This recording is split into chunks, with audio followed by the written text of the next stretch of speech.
हाँ जी मैम, कैसे हो आप? बिल्कुल ठीक। तो आप ये अभी महाराष्ट्र कहाँ पे घूम के आए? मैं तो गई थी मराठवाड़ा और अच्छा। मुंबई, अच्छा। 2 जगह गई थी चुनाव के दौरान। कैसी रही आपकी ट्रिप?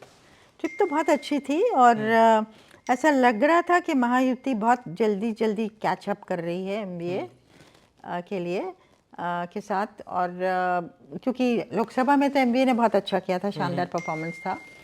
और लेकिन महायुति ने कैच अप किया, कॉस्ट करेक्शन किया। और जैसा कि ऑर्गेनाइजेशनली वो करते ही हैं कि हर चीज़ को सीरियसली लेते हैं, इस चीज़ को भी बहुत सीरियसली लिया। जो मेन चीज़ काम करती दिखी वो लाड़की बहन योजना थी। अच्छा। मैं मराठवाड़ा में गांव में काफ़ी, मतलब जैसे आधा दिन मैंने स्पेंड किया एक गांव में और महिलाओं से बात की। तो ग्रुप्स में महिलाएं जिस तरह से बात कर रही थी बहुत ही खुश थी। और ज़्यादातर ये जिस ग्रुप में मैं बैठी थी वो दलित महिला थी, मराठा थी, ओबीसी महिला थी। और उनके हाथ में 7,500 रुपया आ गया था। और तो उनको बहुत एक्साइटमेंट थी, हमने तो मांगा भी नहीं। और वो उसका श्रेय एकनाथ शिंदे को दे रही थी। ओके। और कि हमारे भाई ने किया, आगे जाके करेंगे, इसको कंटिन्यू करेंगे। मैंने इस पैसे से एक क्या कहते हैं वेजिटेबल कार्ट खरीदी, अब मैं सब्जी बेचती हूँ और मेरे को इतना पैसा मिलता है। दूसरी ने कहा मैं सूरत से साड़ी लाती हूँ, घर घर जाके बेचती हूँ। तो उन्होंने उस पैसे का इस्तेमाल किया था, कईयों ने घर में लगाया, क्योंकि ये भी था कि महंगाई तो बढ़ रही है, उससे बहुत उनको इस एक साथ आया तो राहत मिली।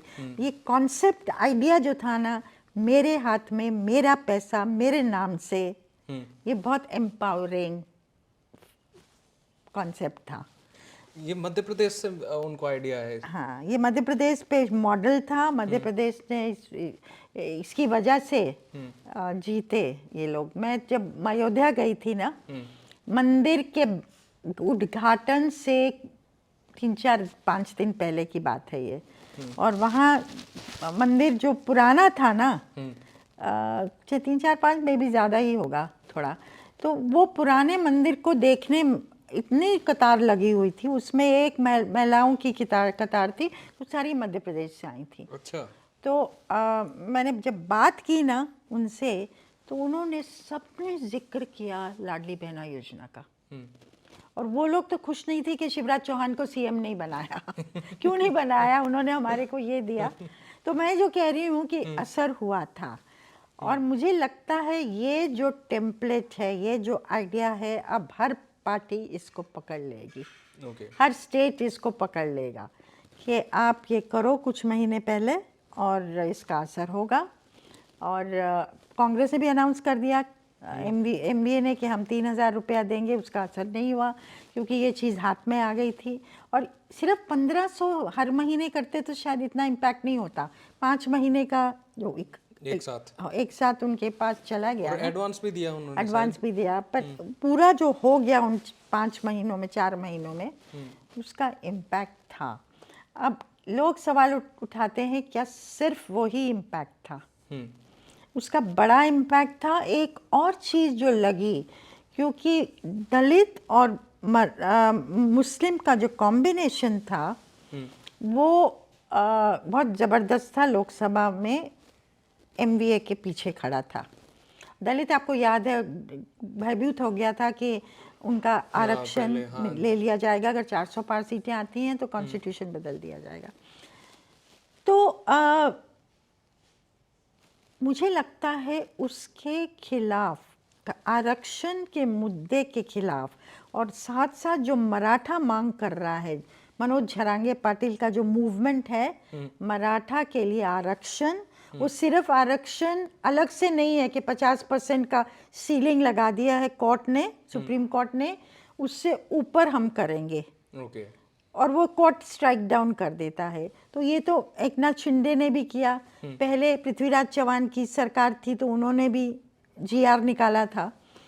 तो झरांगे पाटिल की मांग है कि ये मराठा आरक्षण ओबीसी आरक्षण के तहत हो। अच्छा। मतलब 27% जो है ओबीसी का, उसके अंदर मराठा को डाला जाए। अच्छा। मतलब मराठा को कुणबी, कुणबी वहाँ है महाराष्ट्र में जो ओबीसी माना जाता है, मराठा को कुणबित घोषित कर दिया जाए। और कई जगह तो एविडेंस लेके शिंदे ने कहा है कि हमारे पास जहाँ जहाँ एविडेंस आए कि पहले वो कुणबी होते थे, माना जाता था पुरानी हैदराबाद स्टेट में, तो कुणबी को जो कि मर्ज हुआ था एक सेक्शन, तो कुणबी को ओबीसी माना जाता था। तो उन्होंने जहाँ जहाँ डॉक्यूमेंट्स दिए हैं वहाँ उनको घोषित कर दिया है। खैर ये बड़ा पेचीदा मामला है, लेकिन मुझे जो लग रहा है जिसकी आभास से हुई कि एंटी आरक्षण कंसोलिडेशन हुआ है। ओके। महाराष्ट्र में भी उसमें मिडिल क्लास है, उसमें अपर कास्ट है, उसमें कुणबी भी है, ओबीसीज है कि हमारे कोटा से निकाल लिया जाएगा।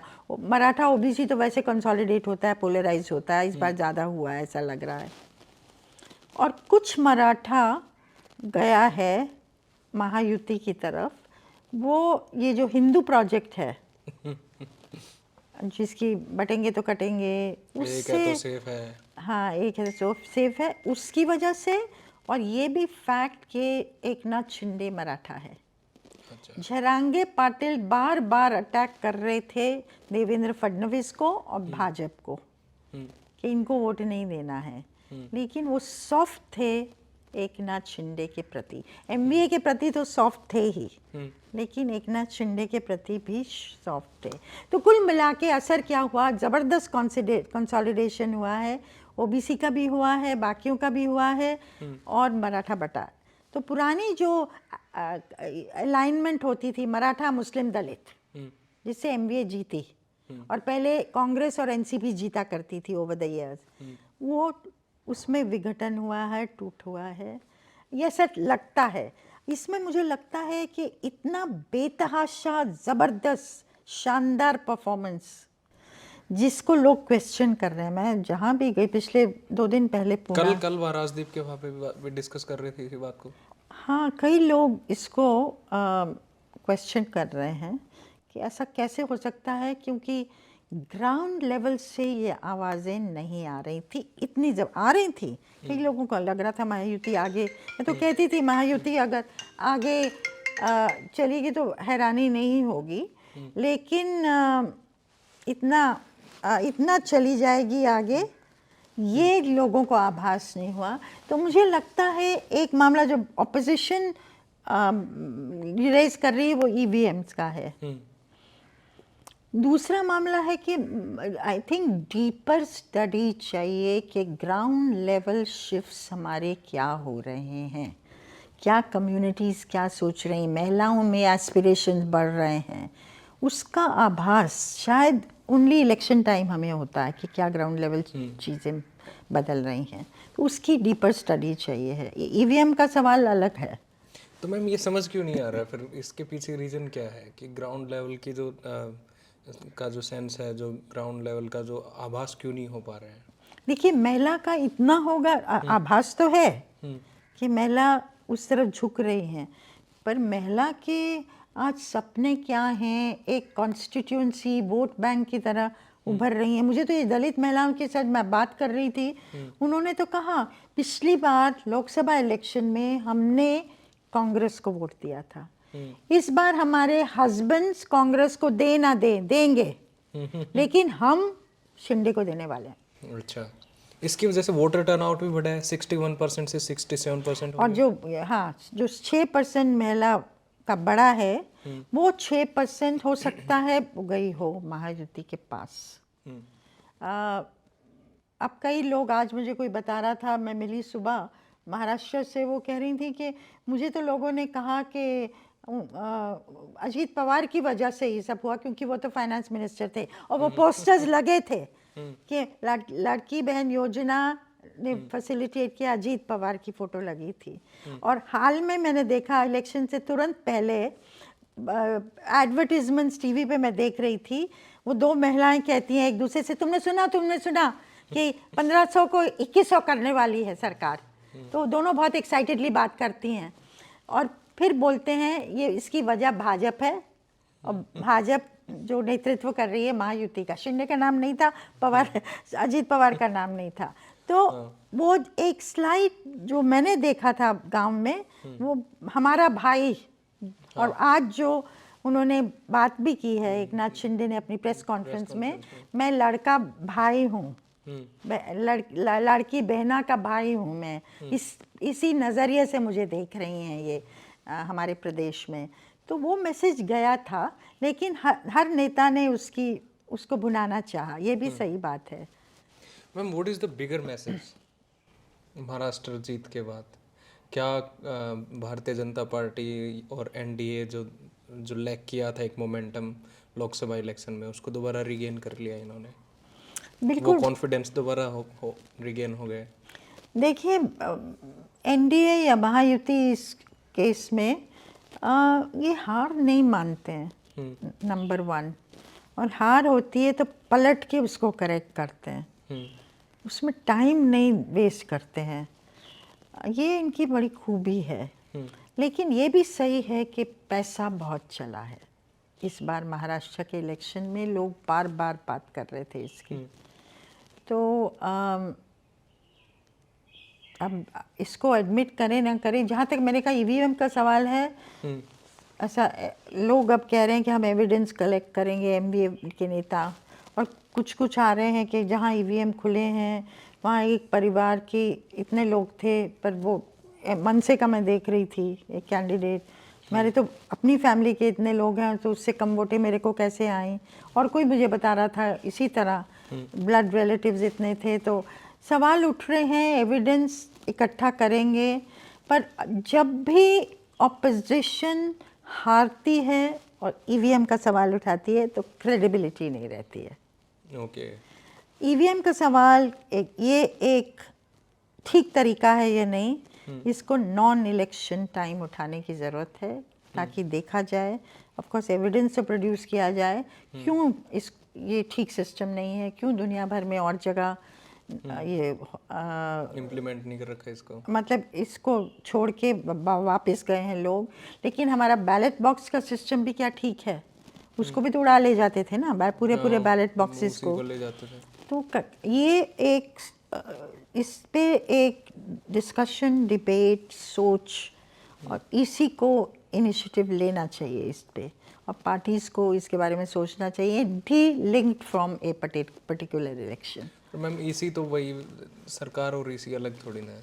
हाँ, वो एक चक्कर है ना, कहाँ तो हम, वो बहुत अनफॉर्चुनेट चीज़ है, क्योंकि इलेक्शन कमीशन की हैसियत हमारे देश में पिछले सालों में इतनी रही, दुनिया भर में लोग देते थे, सबसे बड़ा, इतना बड़ा फ्री एंड फेयर इलेक्शन कराना पूरे देश भर में, और जो भी उस सीट पे आके बैठता था उसके छाती चौड़ी हो जाती थी कि मैं इंडिपेंडेंट हूँ, चाहे सरकार उसको बनाए, टीएन सेशन के ज़माने से जो भी आया है।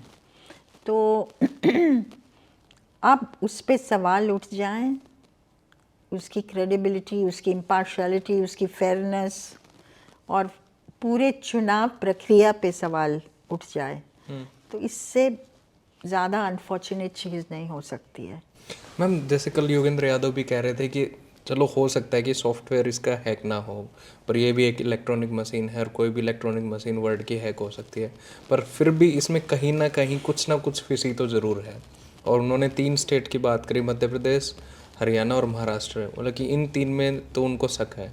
तो क्या कुछ ऐसा है कि अगर उनको जस्ट लाइक वीवीपैट के से काउंट करते हैं कई बार ईवीएम पे आप वोट करते हो, जो ट्रायल करते हो तब आप वोट देते हो, उनको डिलीट नहीं किया जाता है, तो इस तरीके का क्या कुछ आपका क्या ओपिनियन है इसके ऊपर? देखिए, इस पे जाने की ज़रूरत है अब, क्योंकि अब ये सीमित नहीं रहा है कुछ लोगों में कि भाई वो चार्ज लगाएं, उंगली उठाते हैं इलेक्शन के टाइम पे, ठीक नहीं हुआ, और आपको भी लगता है अगर इस तरह के, अब हरियाणा में ग्राउंड लेवल का सेंटिमेंट अलग दिख रहा था और फिर रिजल्ट अलग आए, अब उसमें हो सकता है कम्प्लीटली नॉन जेट पोलराइजेशन हुआ, जिसको लोगों को आभास पूरी तरह से नहीं हुआ, हो सकता है।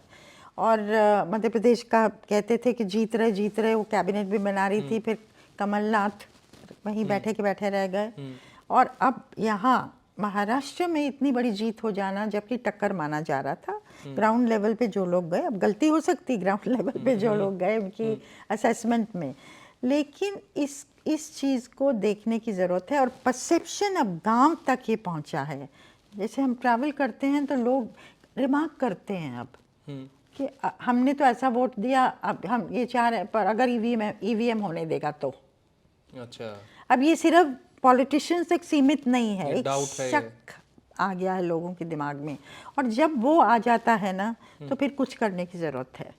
और वहाँ मैं जो कह रही हूँ ना, तरीके निकाले जा सकते हैं, इस पर रियली नेशनल डिबेट होना चाहिए अब अच्छा। कि क्या, कौन सा सिस्टम हमारे देश के लिए सही रहेगा। ईवीएम से कांग्रेस याद आ गई मेरे को। आपको क्या लग रहा हो, महाराष्ट्र में कांग्रेस वाले तो खत्म सिंह हो गए पूरा का पूरा, अब रीजनल पार्टीज पे वो बर्डन बनते जा रहे हैं। हम और आप जब पिछली बार बात कर रहे थे तो आप बता रहे थे कि राहुल की इतनी अच्छी इमेज है, हर कोई उनको अप्रिसिएट कर रहा है, पर वो तो डिक्लाइन होते जा रहे हैं। हाँ बिल्कुल, उन्होंने इनिशिएटिव को जैसे मैंने कहा ना, 24/7 नहीं है कांग्रेस वाले। बहुत पार्टी ऐसा लगता है, हालांकि कहते हैं कि इस बार कांग्रेस ने ट्राई तो किया। जवाब तो ये देते हैं, 16 सीट ट्राई, 16 सीटें आई और कोई वो बिना ट्राई करे आ जाती वो तो। और स्टेट लेवल पर कैंपेन नहीं था, सिर्फ लोकलाइज, हाइपर लोकलाइज कैंपेन थे। और एक नैरेटिव नहीं था। पिछली बार क्या था कि एक तो ये, जैसा मैंने कहा ना, मराठा मुस्लिम दलित का कॉम्बिनेशन बन गया। दूसरा एक सिंपैथी थी उद्धव ठाकरे और शरद पवार के प्रति कि उनकी पार्टियों को तोड़ा गया है और वो ठीक नहीं हुआ है, उसकी वजह से। अब सिंपैथी एक बार काम करती है, बार बार नहीं काम करती। अच्छा, पॉलिटिकली बार बार नहीं काम करती, हमने देख लिया।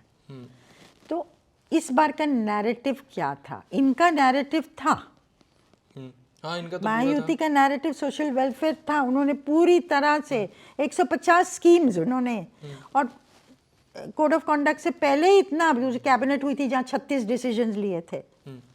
तो उन्होंने अनाउंस नहीं किया, उन्होंने ऑपरेशनलाइज किया। मुझे ऑफिशियल्स ने बोला मंत्रालय में बम्बई में कि हम लोग तो इसको, जैसे उन्होंने कहा हमने इतनी मेहनत की है, उन्होंने ये एक वर्ड यूज किया, इट वाज ट्रॉमेटिक।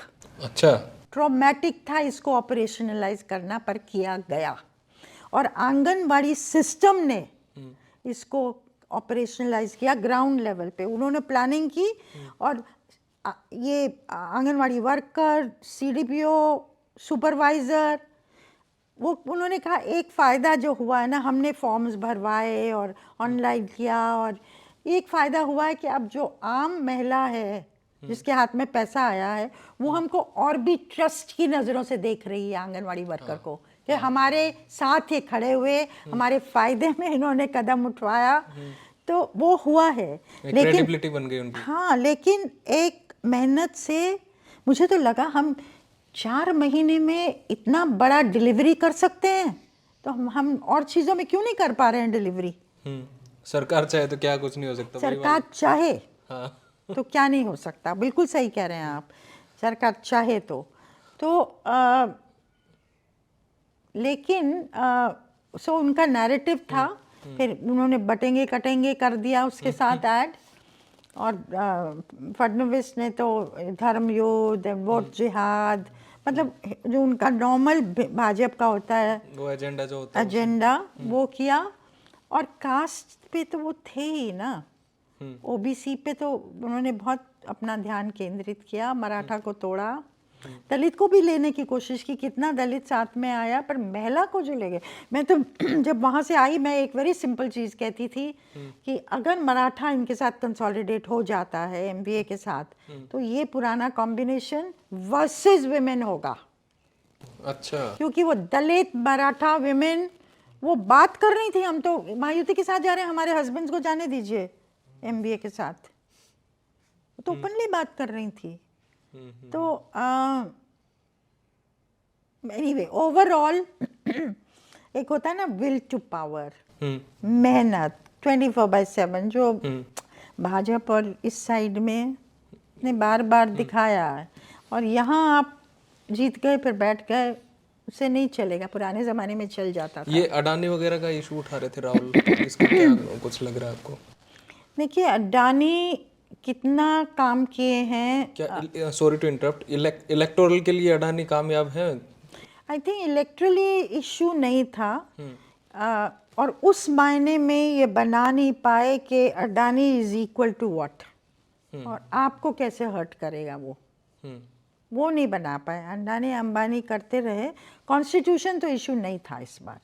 हाँ नहीं, जो बार बार वो भी पुराना नैरेटिव था लोकसभा का, उसको किस तरह से पिछली बार आप ट्रांसलेट कर पाए थे? Constitution is equal to Dalit is equal to reservation for them going. हाँ ये बहुत सिंपल मैसेज था। गांव के टोलों में नौजवान दलित लड़का जो खासकर पढ़ा लिखा, वो मैंने तो देखा, कई जगह देखा था, राजस्थान में भी देखा, महाराष्ट्र में भी देखा, बहुत ही एजिटेटेड थे कि हमारा तो जा सकता है, बाबा साहब का जो दिया हुआ हमारे लिए है वो ये छीन लेंगे हमसे। तो इशू बन गया था।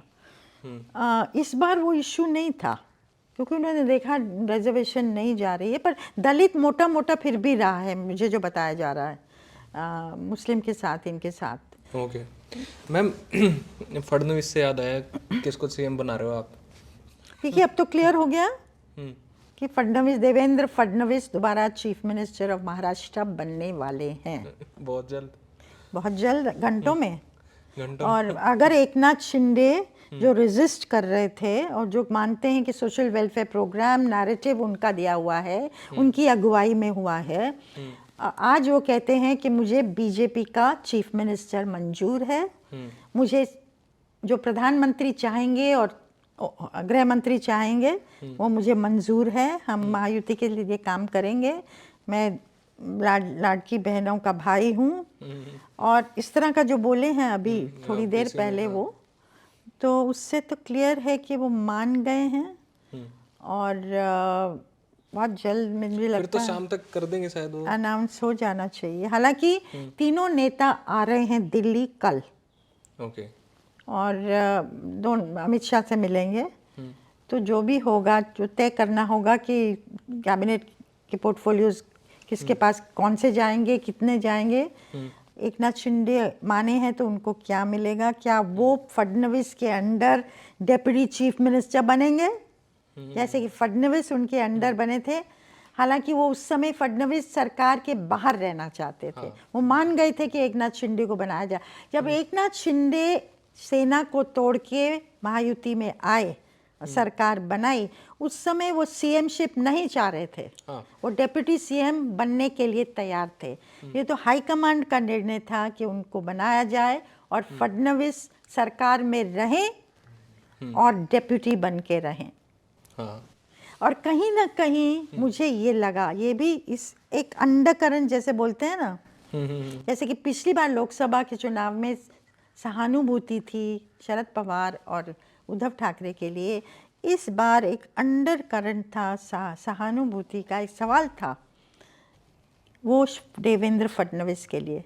अच्छा, उनके लिए थी कि ये शख्स डेप्यूटी भी बन गया दूसरे के अंडर और रहा, उसने रिवोल्ट नहीं किया, कहीं ना कहीं उसके साथ नाइंसाफी हुई है। अच्छा, मुझे लगता है ये अंडर करंट भी कहीं ना कहीं काम किया है। मैम ये उद्धव ठाकरे, राज ठाकरे, सुप्रिया सुले, अब इनको आप कैसे देखते हो? देखिए सुप्रिया सुले, अब ये सवाल है, ये जो पार्टियां हैं, तीनों पार्टियां एमवीए की बहुत वल्नरेबल हो गई हैं। भाजपा चाहेगी कि उसकी मेजॉरिटी हो बिना किसी पे डिपेंड किए। अभी तो फिलहाल ये सब कहेंगे एक साथ चलेंगे, एक साथ चलेंगे, लेकिन वो चाहेगी। 132 पे है, 4 इंडिपेंडेंस भी हैं। क्या उनका रवैया रहेगा? कुछ नेता दूसरी पार्टियों में जाके लड़े, शायना एनसी, उस तरह के लोग शिंदे की पार्टी में लड़े और अजीत पवार की पार्टी में जाके उनके सिंबल्स पे लड़े। हालांकि इंडिविजुअली रिज़ाइन करना मुश्किल होता है, खैर, तो उतना उनको ज़्यादा सीटें नहीं चाहिए अब, और वो आए करेगी इन तीनों पार्टियों को, एमवीए की पार्टियों को, कि उनको आगे जाके तोड़ा जाए और एक अपने से मेजॉरिटी आई जाए, ताकि ताकि पॉलिटिकली स्टेबल गवर्नमेंट महाराष्ट्र में हो। ये छोटी पार्टियां रहे हमारे साथ लेकिन हमको नचाने की कोशिश नहीं करें। Okay ma'am, Priyanka Gandhi parliament में आ गई हैं। प्रियंका गांधी पार्लियामेंट में आई हैं, कांग्रेस के लिए गुड न्यूज़ है, क्योंकि क्या रोल देखते हैं आप उनका? मुझे लगता है उनका देखने लायक रोल होगा, क्योंकि लोकसभा इलेक्शंस में, असेंबली में उनका इतना रोल नहीं रहा, उतना कैंपेन नहीं किया उन्होंने, लेकिन लोकसभा में बहुत शानदार तरीके से कैंपेन किया। उनकी रैलीज मैंने देखी, रिस्पॉन्सिव क्राउड था और जिस भाषा में वो बोली वो कनेक्ट कर पा रही थी लोगों से। तो पार्लियामेंट के अंदर भाई बहन की जोड़ी एक आक्रामक जोड़ी हो सकती है, शायद होगी, और ऑपोजिशन को शायद इससे नई जान भी मिले। अच्छा, ये जो प्रॉब्लम हो सकती है आगे जाके, कंपैरिजन होगा राहुल के साथ प्रियंका का, और क्या वो आउटशाइन करेंगी राहुल से, हो सकता है। लेकिन अभी तक जो सिग्नल्स आ रहे हैं वो ये हैं कि उन्होंने निर्णय कर लिया है कि राहुल की लीडरशिप के अंडर काम करेंगे वो। तो rival pole of politics Congress के अंदर बनने की जो कई लोग बात करते हैं, फिलहाल ऐसा, मतलब मुझे लगता है कदम फूक फूक के रखेंगी। मैम, आपको नहीं लगता कि पहले भी पावर सेंटर तो थे ही गांधी फैमिली में, कई कांग्रेस के ऑर्गेनाइजेशन को संभाल रही थी प्रियंका, तो अब वो और ज़्यादा खुल के आएंगे? वो और जगह, वो एक नेचुरल फिनोमेनन भी होता है ना कि लोग आपके साथ जुड़ेंगे। हाँ, क्योंकि वो अब पार्लियामेंट में लोग क्योंकि उनसे बात कर पार्लियामेंट सकते में हैं, एक्सेस है। कुछ राहुल की अपनी टीम है, सोनिया गांधी की अपनी टीम है, वो तो है ही ना, एक रियलिटी है। 3 नेहरू गांधी फैमिली के मेंबर्स रहेंगे अब पार्लियामेंट में। तो और फिर ये रीजनल पार्टीज कैसे रिएक्ट करेंगी इसको, एक समन्वय बिठाने की जो ज़रूरत होगी ना। और इस समय थोड़ा डीमोरलाइजेशन आ गया है इंडिया ब्लॉक में, क्योंकि हरियाणा और महाराष्ट्र के बाद, हालांकि झारखंड जीत गए लेकिन, और कश्मीर भी जीत गए, तो लेकिन फिर भी उस तरह से नहीं। ये 2 स्टेट्स बहुत अहम रहे हैं इंडिया ब्लॉक के लिए। अब आगे का चैलेंज आएगा दिल्ली में आम आदमी पार्टी और आम आदमी पार्टी के लिए मैटर करेगा बीजेपी नहीं, उसके साथ जो होगा कांग्रेस क्या करती है। अब कांग्रेस के साथ अलायंस नहीं होगा, बट कांग्रेस अगर 16-17% पे चली जाती है, रिवाइवल होता है थोड़ा बहुत कांग्रेस का, फिर प्रॉब्लम है, फिर आपके लिए प्रॉब्लम है। अगर कांग्रेस नीचे रहती है तो फिर आप निकाल लेगा। भाजपा बहुत कोशिश करेगा, फाइट होगी, वो सब ऑलरेडी वो स्टार्ट करते हैं, दोनों साइड से कैंपेन शुरू हो गया, बट हर चीज की डिपेंड करेगी कांग्रेस पे। वो बंदा भी नाप तोल की स्ट्रेटेजी कर रहे हैं मैम, केजरीवाल। हाँ, वो तो कर ही रहे हैं, वो तो निकल ही गए हैं, रोज पदयात्रा कर रहे हैं, कैंडिडेट्स अनाउंस कर दिए। उनमें से 6 जो अनाउंस किए हैं, 11 में से उनमें 3 वो हैं जो भाजपा से आए हैं हाल में, 3 वो हैं जो कांग्रेस से आए हैं। तो क्लियरली मैसेज दे रहे हैं ना, पार्टियां तो वो नहीं तोड़ सकते, पर मैसेज तो दे रहे हैं ना, कि जो भी आएगा विनेबल कंडीशन में है, हम उसको वोट देने के लिए, आई मीन टिकट देने के लिए तैयार है। इतना तो मैसेज क्लियर कर दिया उन्होंने। और ये बीजेपी में भी है शायद, बीजेपी में तो रहा ही है। बीजेपी में तो नेशनली भी रहा, स्टेट्स में भी रहा, और लवली हैं वो गए थे। लोगों को, इतने लोगों को लिया और टिकट दिए हैं, और राज्यसभा लोकसभा के टिकट और राज्यसभा में शामिल कर लिया है। वो तो उनका स्ट्रैटेजी, विनिंग कैसे हम जीत सकते हैं, जो तरीका हो वो उन्होंने तय कर लिया। एक रिएक्शन आरएसएस का इसके बारे में था ही ना, लोकसभा के दौरान बाहर के लोगों के लेके अपने लोगों को इग्नोर किया गया है, तो एक वो फीलिंग थी। लेकिन अब केजरीवाल ने भी बिल्कुल वही सिग्नल दिया है। ये तो है। कुछ पूछना मैम? जैसे हमने देखा कि हरियाणा में जो आप और कांग्रेस का अलायंस नहीं हो, और इवन अब आप बोल रहे हो कि जैसे दिल्ली में भी प्रोबेबिलिटी बहुत कम है कि आप और कांग्रेस साथ में हैं, और जैसे 1-2 दिन पहले टीएमसी ने भी बयान दिया था कि जो मेजर इंडिया अलायंस का जो लीडर होना चाहिए वो टीएमसी होना चाहिए, क्योंकि उसकी विनिंग स्ट्राइक रेट काफ़ी ज़्यादा है। तो आप जो इंडिया अलायंस उसके फ्यूचर को कैसे देख रहे हो इन 2 हार के बाद, हरियाणा और महाराष्ट्र के? देखिए, ये डिपेंड करेगा इंडिया अलायंस के नेताओं पे। अब आप पूछते 2024 के जनरल इलेक्शन में 240 सीटें जीतने के बावजूद आप बीजेपी के फ्यूचर को कैसे देखते हैं?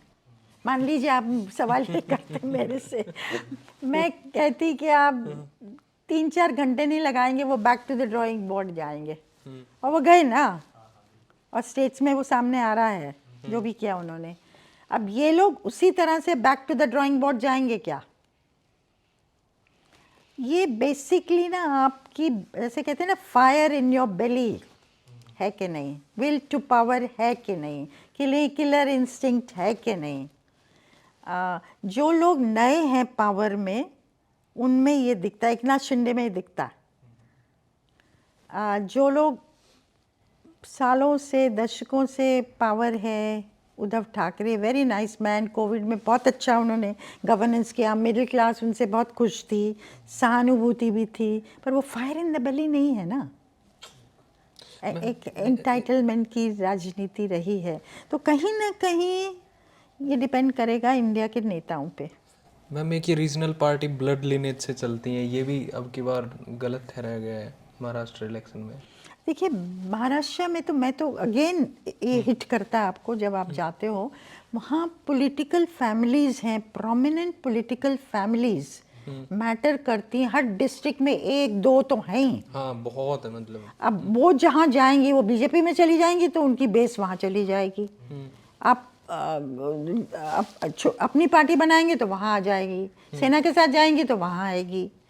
तो इसमें ये बहुत इंटरेस्टिंग पॉलिटिक्स है कि इनका रोल मिडिल मैन का रोल रहा है। सिस्टम अगर डिलीवर नहीं करता, आप सिस्टम से कैसे चीज़ें निकालिए, वो कौन करेगा आपके बिहाफ पे? पॉलिटिकल पार्टीज रिस्पॉन्सिव नहीं हैं, तो ये फैमिलीज वो रोल प्ले करती हैं। मुझे मालूम है, मैं आपके पास जाऊंगी, आप मेरी मदद करेंगे, मेरे को जो चाहिए आप दिलवा देंगे। ये फैमिलीज का रोल रहा है। अब आगे जाके हमारी पॉलिटिक्स कुछ फैमिलीज तक सीमित हो जाएगी। मैं तो कहती हूँ अगर महाराष्ट्र मॉडल सिर्फ महाराष्ट्र तक सीमित नहीं है। वो प्रशांत किशोर ने बात की थी बिहार के बारे में कि 1200 फैमिली हमने देखी, 1200 फैमिलीज हैं जो कंट्रोल करती हैं, छोटी बड़ी। हरियाणा में रही मैम, हरियाणा में भी वही चीज़ है। तो क्या हमारी पार्लियामेंट्री डेमोक्रेसी 500 फैमिलीज तक सीमित हो जाएगी? वो वही 550 राज्य रजवाड़े, वही 550 राज्य रजवाड़े इंटीग्रेट किया आपने 47 के बाद। अब वापस क्या आप जा रहे हैं 500 प्लस नए रजवाड़ों तक। मैं ये नहीं कह रही कि इनका रोल नहीं है, बहुत अहम रोल है इनका, इनका शानदार रोल भी रहा है, लेकिन ये सवाल उठ रहे हैं ना। ये भी है मैम। नरेंद्र मोदी ने अपने आप को बैक स्टेप कर लिया है ये रीजनल इलेक्शंस में। ये जब राज्य के इलेक्शंस होते हैं, रादर देन जो स्टेट लीडर्स हैं उनके ऊपर ज़्यादा रिस्पॉन्सिबिलिटी रहती है। ये क्या स्ट्रेटजी है? आई थिंक ये स्ट्रैटेजी थी कि इनको लग रहा था ओवर एक्सपोजर से हानि हुई है। जैसे लोकसभा में कई लोगों ने जो बात करते थे ना, लोग जो कि समर्थक थे भाजपा के, और ये यूपी में तो मैंने सुना लोगों से कि बहुत हो गया, वही चीज़ एक ओवर एक्सपोजर हो गया, कान पक गए, हमारे कान पक गए शब्द थे जो यूज़ किए फैमिलीज़ ने। तो आई थिंक इनको आभास था, फीडबैक था, ओवर एक्सपोजर नहीं करना है, और इस बार नहीं किया। कुछ रैलीज़ की हरियाणा में भी, यहाँ भी, और जो लोकल लीडरशिप थी, स्टेट लीडरशिप, उसको ज़्यादा आगे किया। वो तो उसमें दो राय नहीं है। ओके, चेंज ऑफ स्ट्रैटेजी था ये। मैम, जैसे एक बात देखते हैं हम कि एक झारखंड के इलेक्शंस देखते हैं और फिर महाराष्ट्र के इलेक्शन देखते हैं। जैसे आपने हिंदुत्व की आइडियोलॉजी की बात की, जो बटेंगे तो कटेंगे, एक है तो सिर्फ है, तो वो हिंदुत्व की आइडियोलॉजी महाराष्ट्र में ज़्यादा चली, झारखंड में वो मतलब एक तरीके से बिल्कुल ही नहीं चली। तो उसका क्या रीज़न है? देखिए, महाराष्ट्र में चली, कितनी चली आभास मुझे नहीं है डायरेक्टली। लोग कहते हैं मराठा जो गया वो इसकी वजह से गया, गया कि नहीं पता नहीं कितना। वहाँ तो उल्टा पड़ा। जो ये खेल खेला हेमंत बिस्वा शर्मा ने कि बाहर के लोग आए हैं बांग्लादेश से, घुसपैठिया, और वो ट्राइबल डेमोग्राफिक कैरेक्टर को बदल देंगे ट्राइबल एरियाज में, वो नहीं चला क्योंकि उन्होंने कहा हमारे यहाँ तो, हमारा तो बॉर्डर ही नहीं है बांग्लादेश के साथ। हाँ। वो है ही नहीं, आप असम वाला प्रॉब्लम हमारे क्यों थोप रहे हो। तो कहीं ना कहीं वहाँ जो चला वो था आउटसाइडर वाले आके हमारे डिसाइड कर रहे हैं कि हमको कैसे करना है चीज़ें। जो सेम उड़ीसा में हुआ था। उड़ीसा में नहीं, जो बिहार की मुझे याद आई 2015 में, आपको याद है, नीतीश कुमार और लालू इकट्ठे हो गए थे और उनकी कॉन्स्टिट्यूंसीज इकट्ठी हो गई तो फायदा था। आरएसएस ने अटैक किया था आरक्षण को लेके, तो उसका रिएक्शन था। बट एक और चीज़ जो सामने आई थी, उस समय मैं घूमी थी, वो था कि हर पोस्टर होर्डिंग पे सिर्फ नरेंद्र मोदी और अमित शाह का नाम और चेहरा, कोई लोकल बीजेपी का लीडर नहीं था। तो लोगों की आवाज़ थी उस समय जो बुदबुदाहट थी कि बाहर वाले वर्सेस, ये भी कहीं चला था, ये बंगाल में भी चला, तो ममता बनर्जी ने इसको भुनाने की कोशिश की। तो ये मुझे लगता है कि बाहर से आके आप तय कर रहे हो सब कुछ, बट हमारे लोगों का क्या, हमारी लीडरशिप का क्या, वो उस मायने में सामने नहीं प्रोजेक्ट की गई। उड़ीसा में मैं उनकी बात कर रहा था जो आईएएस नहीं थे, पांड्यान, दलित अस्मिता की बात होती दैट्स राइट, दैट्स राइट, वो बाहरी और वहाँ का जो मुद्दा था। Okay ma'am. जैसे एक देखते हैं कि हमने जो 2024 जनरल इलेक्शन था उस टाइम हमने देखा कि आरएसएस ने मतलब इतने इस तरीके से बीजेपी को सपोर्ट नहीं किया जैसे वो पहले करती आ रही थी। और अब हम हरियाणा के इलेक्शन देखते हैं और महाराष्ट्र के इलेक्शन देखते हैं, उसमें लगता है कि आरएसएस ने एक डिसाइसिव रोल प्ले किया है बीजेपी के सपोर्ट के लिए। तो आरएसएस को आप कैसे देखते हो इन इलेक्शंस के बाद, उसकी ताकत को कैसे देखते हो? देखिए आरएसएस, ये सही है कि आरएसएस ने हाथ खींचा था, ये कई जगह दिखा था, खासकर यूपी महाराष्ट्र में दिखा था लोकसभा इलेक्शंस में। वो नाराज़गी थी, जेपी नड्डा ने जो स्टेटमेंट दिया कि हमें आरएसएस की ज़रूरत नहीं है, हम हाँ हमारे में क्षमता है अपने आप जीतने की, उन्होंने कहा। और फिर उसका खंडन नहीं आया, बिल्कुल भी आज तक नहीं आया। तो आरएसएस के मन में शुभा शिकवा था, और पर रिजल्ट्स के बाद बहुत मीटिंग्स हुई हैं आरएसएस के टॉप लीडर्स और भाजपा के टॉप लीडर्स के बीच में, और सॉर्ट आउट किए गए हैं मामले। अब मुझे लगता है देवेंद्र फडणवीस का चीफ मिनिस्टर होने के पीछे आरएसएस का हाथ है, उन्होंने बहुत मजबूती से इसको सपोर्ट किया है। और आरएसएस ने महाराष्ट्र में जम के काम किया है, डोर टू डोर काम किया है। उनके लिए एक प्रेस्टीज का भी सवाल था। आरएसएस का हेडक्वार्टर्स नागपुर में है, महाराष्ट्र में हारे या पिट गए तो उन पे भी रिफ्लेक्ट करेगा। तो वो बात आपकी सही है, लेकिन आरएसएस और बीजेपी के बीच में चीज़ें सॉर्ट आउट हो रही हैं। नेक्स्ट चैलेंज होगा कौन पार्टी प्रेसिडेंट बनेगा भाजपा का, उसमें भी आरएसएस चाहते हैं कि मजबूत कोई बने। तो वहाँ फडणवीस का भी नाम चल रहा था पिछले सप्ताहों में, लेकिन अब तो वो चाहते थे कि वो सीएम बने, और वो शायद होने जा रहा है। और मैम रिसेंटली हम एक जेएनयू के प्रोफेसर के साथ एक इंटरव्यू कर रहे थे, तो वो बता रहे थे कि जैसे जो हरियाणा में जो इलेक्शन हुआ असेंबली इलेक्शन, या फिर हम देख सकते हैं कि एक महाराष्ट्र में देख सकते हैं जो सब कास्ट हैं एक तरीके से, जो नॉन डोमिनेंट कास्ट हैं जैसे दलित मान सकते हैं या ओबीसी है, उनके अगेंस्ट एक तरीके से नैरेटिव बनाया जा रहा है कि उनको डोमिनेंट कास्ट के अगेंस्ट खड़ा किया जा रहा है, जैसे हरियाणा में जाट के अगेंस्ट और महाराष्ट्र में मराठा के अगेंस्ट। तो क्या आप ये एक तरीके से एक नया ट्रेंड देख रहे हैं बीजेपी में कि डोमिनेंट कास्ट जो है कोई भी स्टेट में, हम उसके खिलाफ अलाइन कर लेते हैं, बाकी सब जो सब कास्ट हैं? दोनों जगह काम किया, दोनों जगह काम किया है। मराठा ओबीसी में शामिल होना चाह रहा है, ओबीसी में उसका रिएक्शन, और ओबीसी बहुत इम्पोर्टेंट फैक्टर है भाजपा के लिए नेशनली। अब राहुल गांधी बार बार कास्ट सेंसस कर रहे हैं ओबीसी को लुभाने के लिए, लेकिन ओबीसी पे तो जू ही नहीं रेंग रही है ना। तो आप किस तरह से उसको फॉर्मुलेट कर रहे हैं, प्रोजेक्ट कर रहे हैं। अगर आप चाहते भी हैं तो करने का तरीका तो वो उसका कोई एक्शन ही मतलब रिस्पॉन्स ही नहीं है ना वहाँ। तो ना यूपी के बाई इलेक्शंस में, खैर वहाँ तो खड़े भी नहीं हुए ये लोग, कांग्रेस के बाई इलेक्शन हुए, जहाँ वापस भाजपा, खैर बाई इलेक्शन में तो जो सरकार होती है उसकी ज़्यादा चलती है जनरली स्पीकिंग। लेकिन ये भी एक इस चीज़ की शुरुआत हमने हरियाणा में भी देखी। ये दलितों ने भी बोला, औरों ने भी बोला, ओबीसी ने भी, कि हमारे तो सर पे जाट बैठ जाएगा, ये आ गए वापस थी। तो लोग बोल रहे थे दलित बस्तीज़ में।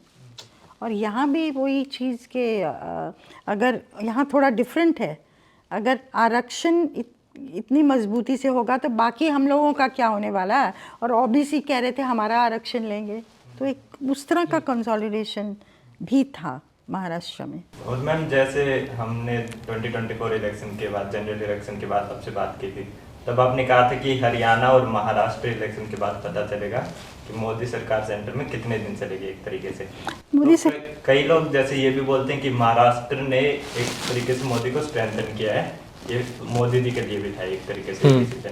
तो अब आपको क्या लगता है?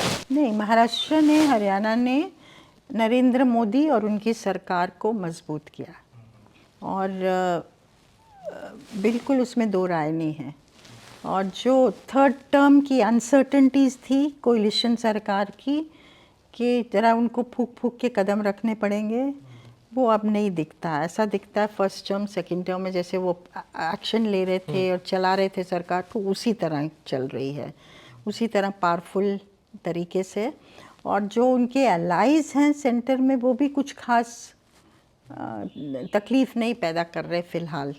अब जैसा मैंने कहा दिल्ली है, पर दिल्ली मान लो हार भी गए, इतना मैटर नहीं करेगा। फिर बिहार आएगा, फिर तो स्टेट्स आती रहेंगी ना। मेन चीज़ें होंगी जब यूपी आता है 27 में, वो मेन लड़ाई होगी। और मैम योगी जी का आप कैसे देखते हैं इस बाई इलेक्शन के बाद कि उन्होंने 9 में से एक तरीके से 7 सीटें जीती? योगी जी ने अपनी सिचुएशन, हालात को बहुत मजबूत कर लिया। जो लोकसभा के बाद सवाल उठा था योगी आदित्यनाथ को लखनऊ से बाहर किया जाए। केशव प्रसाद मौर्य आके यहाँ बैठे थे, कैंप किया था, और लोग नहीं मानते, और लोगों का भी उनको समर्थन था, और वो लोग नहीं मानते कि वो संभव हो सकता है अनलेस हाईकमांड की तरफ से कुछ ना कुछ इशारा हो। तो एक सवाल था उस समय कि इनको हटाया जा सकता है, क्योंकि ये माना जा रहा था कि क्या राजपूत बिदक गए, वो कैसे अब हो गया यूपी में, और क्यों इतनी सीटें कम हुई, 62 से 33 पे आप आ गए। तो उनको रिस्पॉन्सिबल ठहराया जाए। पर वो उस समय जिस तरह से उन्होंने मूव किया योगी ने, फिर कहा गया कि अब देखेंगे बाई इलेक्शंस में क्या होता है। तो बाई इलेक्शंस लिटमस टेस्ट बन गए, और उन्होंने 6 ले ली और एलआई के साथ 7 ले ली 9 में से। और क्या चाहिए उनको। ओके, कट करते हैं।